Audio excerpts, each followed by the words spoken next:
Olá, está no ar para todo o Brasil o programa Pauta Aberta. Sejam todos bem-vindos. Sejam todos bem-vindos e bem-vindas e fique com a gente na próxima meia hora. E a gente começa o programa de hoje falando da corrida dos laboratórios no mundo todo para aprovarem uma vacina que seja eficaz contra o coronavírus. Por outro lado, aqui no Brasil, pesquisadores estão desenvolvendo um teste para detectar o coronavírus mais barato dos que estão sendo aplicados hoje em dia.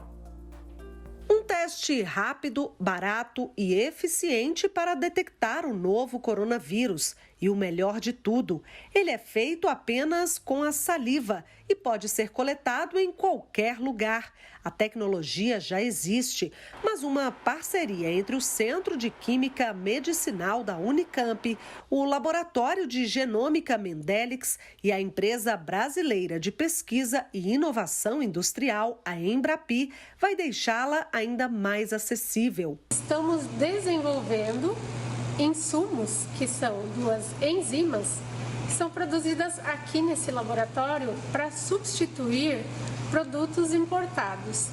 Dessa maneira, a gente consegue garantir que esse teste pode ser suprido por mais tempo e disponibilizado para mais pessoas nacionalmente. Um dos principais entraves no combate ao coronavírus é a testagem em massa da população. Com um teste mais barato, mais pessoas vão poder ser testadas. Assim, novos casos podem ser identificados rapidamente e a transmissão da doença deve diminuir. Ele tem outra vantagem, que ele testa o vírus, ele não testa o anticorpo, como muitos outros fazem.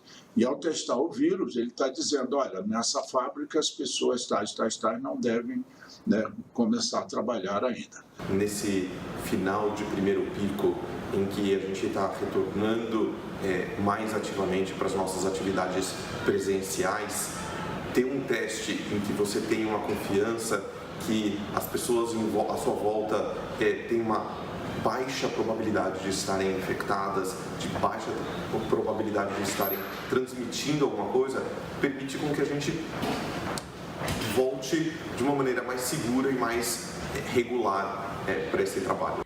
No último fim de semana, a média móvel de novos casos de coronavírus atingiu o valor mais baixo em 3 meses. Em relação às mortes, a média móvel também teve redução. Após baixa acentuada na curva de óbitos e diagnósticos, o Brasil está em um período de estabilidade e continua com tendência de queda. E a vacina desenvolvida pelo laboratório Johnson & Johnson teve resultados promissores. A imunização foi bem tolerada e induz uma forte resposta de anticorpos neutralizantes em 98% dos participantes dos ensaios.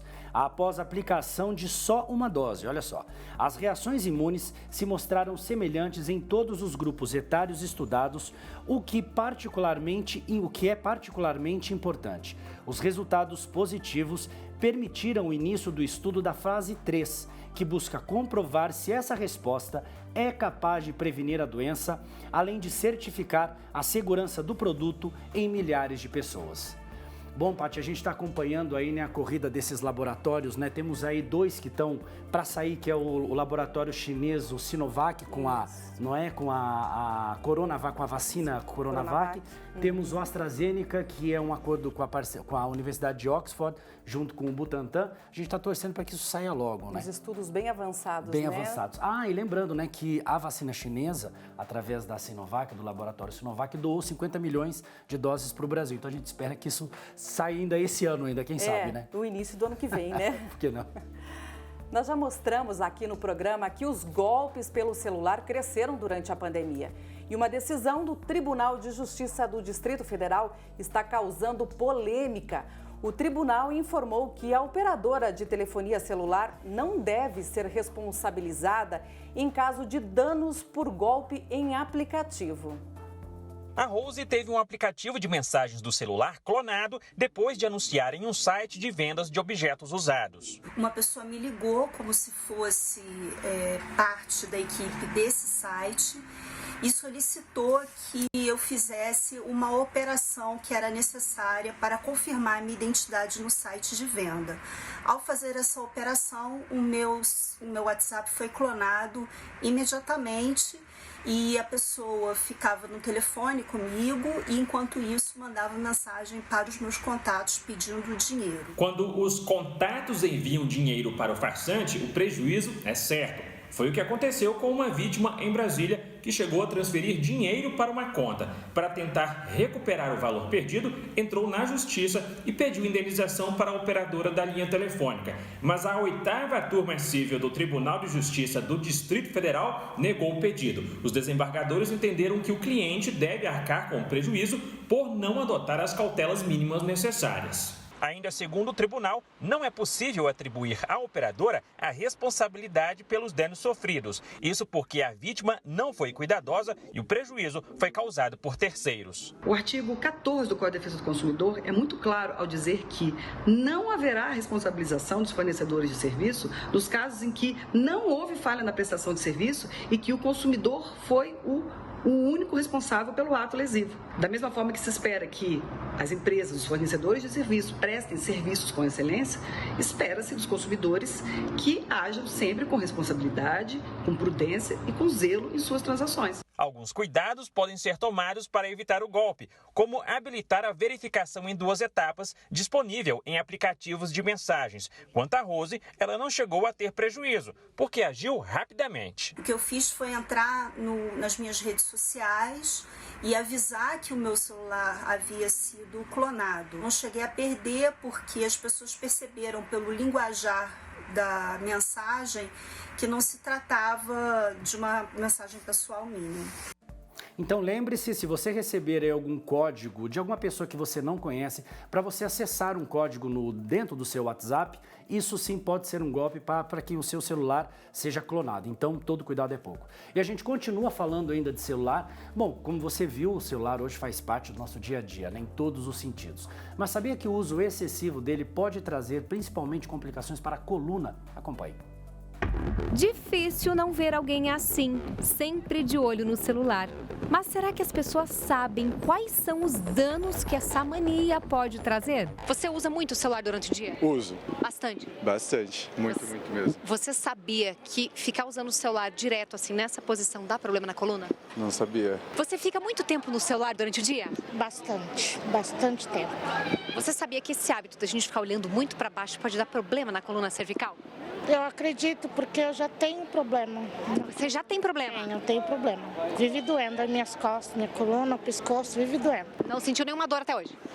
Não, mas a gente sente desconforto quando tá sentado assim meio caído. Aí a gente tenta arrumar a postura um pouquinho. Já fez alguma coisa para mudar o hábito? Não consigo. Não consigo mudar. Não mesmo, é o tempo todo. Eu tô trabalhando, tô no celular e é o dia inteiro. E os dados mostram o quanto esse hábito pode ser prejudicial. Segundo a Organização Mundial da Saúde, 37% dos brasileiros convivem com dores ou têm problemas na coluna devido à má postura ao utilizar o aparelho. De acordo com esse ortopedista, o peso da cabeça fica muito maior quando ela está abaixada, um sério risco para a estrutura da coluna. Quando ficamos com a cabeça voltada para baixo, a gente entra numa curva chamada de cifose. E isso, ao decorrer do tempo, vai alterando a curvatura natural, aumentando o peso que a cabeça exerce sobre a coluna. Quando estamos numa postura normal, a cabeça deve pesar mais ou menos em torno de 5 quilos. Na posição em flexão máxima, mais ou menos em torno de 45 graus, isso quintuplica, vai para aproximadamente 27 quilos. Quando há algum comprometimento da coluna, o tratamento pode ser longo e até mesmo cirúrgico. Nós podemos indicar fisioterapias, alongamentos, pilates, yogas, atividades que visem a fortalecer e alongar a coluna cervical, em especial mudando a curvatura que ela está viciada, tendendo a voltar para a curvatura em lordose, curvatura onde nós olhamos para o horizonte. Quando há uma falha desse tratamento conservador, aí sim temos a indicação para o tratamento cirúrgico. Por isso, o ideal é prevenir. A boa notícia é que é possível fazer alguns alongamentos em casa mesmo. De tudo para frente, daí joga tudo para trás, isso. Daí volta na posição neutra e daí daqui você encosta no ombro, volta para o outro ombro. Isso, pode voltar.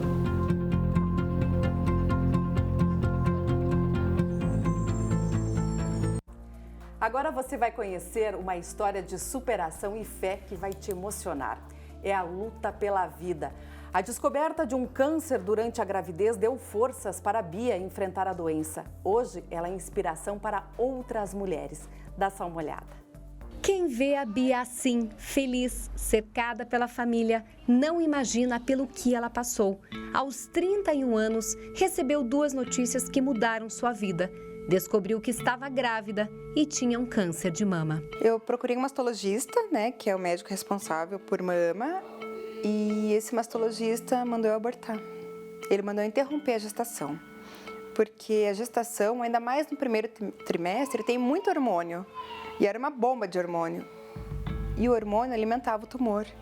Então ele falou que eu tinha uma bomba dentro de mim alimentando o câncer. Mesmo com a orientação médica de não prosseguir com a gravidez por causa do tratamento, decidiu ouvir seu coração. E a Luíse está aí para provar que a decisão estava certa. Toda vida tem valor. Eu não podia sacrificar a vida da minha filha para salvar a minha vida. Por que a minha vida tinha mais valor que a vida dela? Por que eu ia matar ela para sobreviver?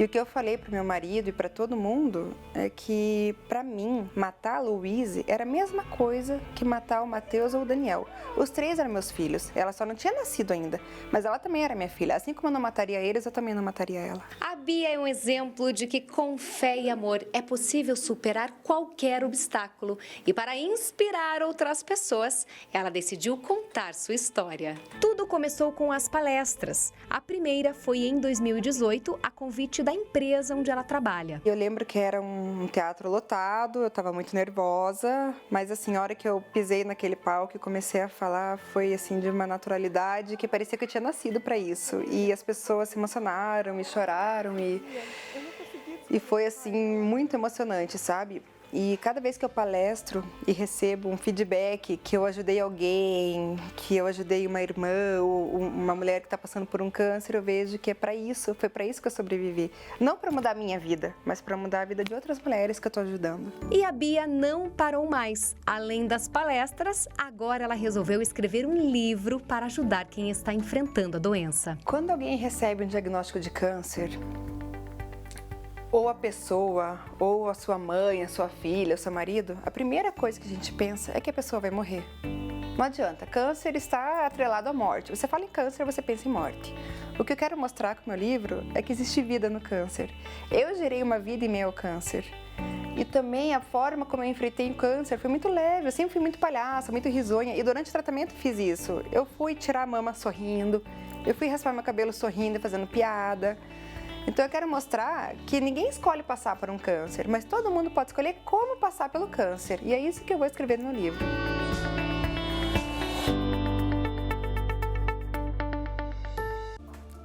Veja depois do intervalo, denúncias de violência contra a mulher reduzem na pandemia. E pesquisa mostra o comportamento do brasileiro durante a pandemia. A gente volta já.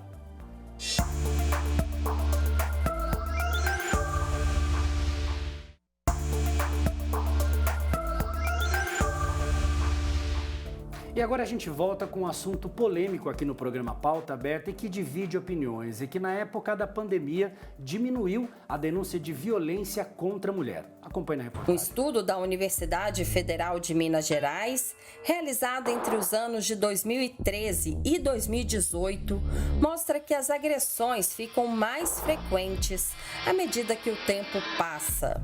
Das vítimas de violência doméstica, 97% são mulheres, enquanto que os autores de violência doméstica, na sua grande maioria, são homens.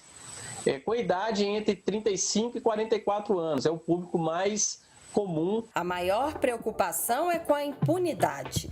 Neste ano, o isolamento social impactou no número de ocorrências aqui no estado. Foram 2.000 registros a menos entre os meses de março e abril, se comparado com o mesmo período do ano passado, segundo dados da Polícia Civil. Qualquer mulher pode solicitar o registro dos crimes de ameaça, lesão corporal e vias de fato, e solicitar medida protetiva de urgência também, sem a necessidade dela ser deslocada à delegacia de polícia. Violência doméstica não pode ser tratado como um fenômeno natural que ocorre dentro de casa entre casais e pessoas conhecidas. Violência doméstica é um crime que precisa ser denunciado, a vítima precisa tomar essa iniciativa de denunciar para que o sistema de justiça interrompa o ciclo da violência. Um estudo realizado pelo IBGE mostra o comportamento das pessoas com o distanciamento social. A pesquisa foi feita em mais de 190 mil domicílios. Confira. Quando a gente saiu para distanciamento social, para trabalho remoto, a gente viu a necessidade de ter uma pesquisa que desse resultados mais rápidos sobre o mercado de trabalho e outros aspectos relacionados à pandemia. Então, ela foi elaborada e executada em tempo recorde aí de 2 meses, a gente colocou ela em campo. E ela traz temas de mercado de trabalho, alguns temas de saúde. A gente, em julho, incluiu algumas perguntas sobre a questão do comportamento em relação ao distanciamento social, perguntas sobre teste e perguntas sobre escolaridade também, sobre a frequência à escola. A gente consegue fazer por renda, não tenho, mas a gente tem por região e característica da pessoa, né, de idade e sexo. Em relação ao comportamento das pessoas, né, com o distanciamento social, a gente tem dados aí para o mês de agosto, para o mês de julho e para o mês de agosto. E aí a gente vê que nesses 2 meses, o comportamento das pessoas em relação a medidas mais restritivas, né, quanto ao distanciamento social, ele afrouxou um pouco. Então, a gente tem aí cerca de 21% da população no Brasil que diz que ficou rigorosamente em casa, não saindo para nada, né? E cerca de 40% que só saiu em caso de necessidade. Essas 2 medidas menos restritivas, na soma delas, aumenta em relação ao mês anterior. Isso se reflete a partir da flexibilização de muitos locais em relação ao comportamento, né? As determinações das cidades, do que as pessoas podem fazer, da abertura do comércio, dos serviços. Então, à medida que a economia vai se abrindo, as pessoas vão flexibilizando, né, o seu comportamento em relação a isso. Apesar dos números da Covid-19 apresentarem queda, é importante reforçar que o uso de máscara, do álcool em gel e o distanciamento social são as formas mais seguras de evitar o contágio da doença. E a gente continua falando de saúde, mas eu quero te fazer uma pergunta. Como é que está a saúde aí do seu coração? Você anda fazendo check-up, anda se alimentando bem, fazendo exercícios físicos? Bom, por que eu estou dizendo tudo isso? Porque isso é muito bom para o coração. Mas quem vai falar mais para a gente sobre isso é o médico Elgi Werneck. Acompanhe.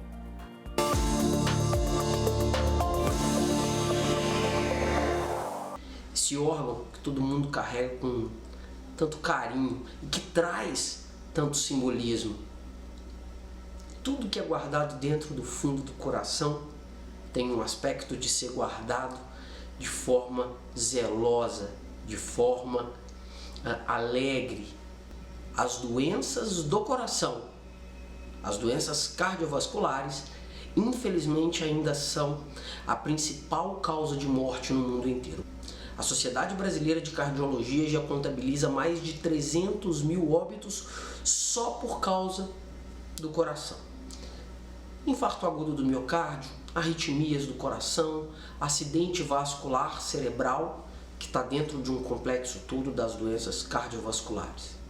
Eles compõem, repetindo, a principal causa de morte, não só no Brasil, mas no mundo inteiro. Acredita-se que até 30% de todas as mortes no mundo decorram de doenças cardiovasculares. Precisamos, portanto, proteger esse amigão do peito aqui. Os principais vilões, os principais inimigos da saúde do nosso coração são muito conhecidas por todos vocês. Tabagismo, diabetes, obesidade sedentarismo, dietas ricas em alimentos multiprocessados, dietas ricas em sal, enfim, todo esse contexto que fala contra a qualidade de vida é também um componente de risco para a saúde do nosso coração. Em contrapartida, a prática de atividade física, o não tabagismo, o controle adequado do nosso peso corporal, a ingesta de alimentos pouco processados, isso é, in natura, frutas, verduras, legumes, a preferência sempre por carne menos gorda, por carnes brancas em especial, a opção sempre por óleos de boa qualidade, azeite de oliva, óleo através de castanhas, nozes, peixes, todos esses alimentos que de uma forma objetiva compõem a chamada dieta mediterrânea protegem sim o nosso coração. Uma notícia boa: tomar umas 2 tacinhas de vinho tinto com moderação, eu falei 2 tacinhas do tamanho habitual, durante a semana, protegem o nosso coração, sim. Colocar no nosso dia a dia práticas de atividade física, mesmo que não seja a esteira da academia, mesmo que não seja a corrida de tantos quilômetros no quarteirão, mas que seja aquela caminhada para a padaria, subir a escada do prédio, evitar de pegar o carro para ir no supermercado 2, 3 quarteirões ao lado, para visitar aquela amiga ou aquela prima que mora no bairro ao lado. Todas essas são ferramentas muito importantes e que podem, sim, proteger o nosso coração. E atenção, eleitor, você pode ajudar a Justiça a identificar possíveis irregularidades em propagandas eleitorais. As denúncias podem ser feitas por meio de um aplicativo. O aplicativo Pardal já pode ser baixado nas lojas virtuais de tablets e celulares. Para fazer uma queixa, você deve clicar no símbolo mais, escolher a opção Propaganda Eleitoral Irregular e preencher o formulário. Versões anteriores do Pardal permitiam denúncias de irregularidades de vários tipos envolvendo o tema eleições. Agora o aplicativo foi reformulado para ser mais funcional e receber somente aquelas reclamações relacionadas à propaganda eleitoral. Por exemplo, o uso de outdoors, descarte de santinhos pelas ruas, propaganda em prédios públicos e anúncios pagos em rádio e TV fora do horário gratuito. Todas essas práticas são proibidas pela legislação eleitoral. A ideia foi facilitar para o cidadão a comunicação pelo meio eletrônico, mas ao mesmo tempo criar uma ferramenta que trouxesse uma informação de qualidade para o Poder Judiciário. Outra novidade é que, a partir de agora, o denunciante deverá enviar um relato das infrações por escrito, além de fotos, áudios ou vídeos. As denúncias não relacionadas à propaganda eleitoral deverão ser feitas por outro meio, na internet. Quando o cidadão pretende narrar uma irregularidade que não está relacionada à propaganda eleitoral e poder de polícia do magistrado, nós vamos fornecer no aplicativo o endereço das ouvidorias dos Ministérios Públicos. Então, nós não vamos deixar o cidadão sem um meio para noticiar fatos que não estejam enquadrados no escopo do Pardal. Bom, então faça a sua parte nessas eleições. E o programa Pauta Aberta fica por aqui. Obrigado pelo seu carinho, obrigado pela sua audiência. Obrigada pela sua companhia. Lembrando que você pode rever este programa e as reportagens que foram exibidas aqui no Pauta Aberta no nosso canal no YouTube. O endereço está aparecendo aí na sua tela. Fique bem, fique em paz. Tchau. Tchau, tchau.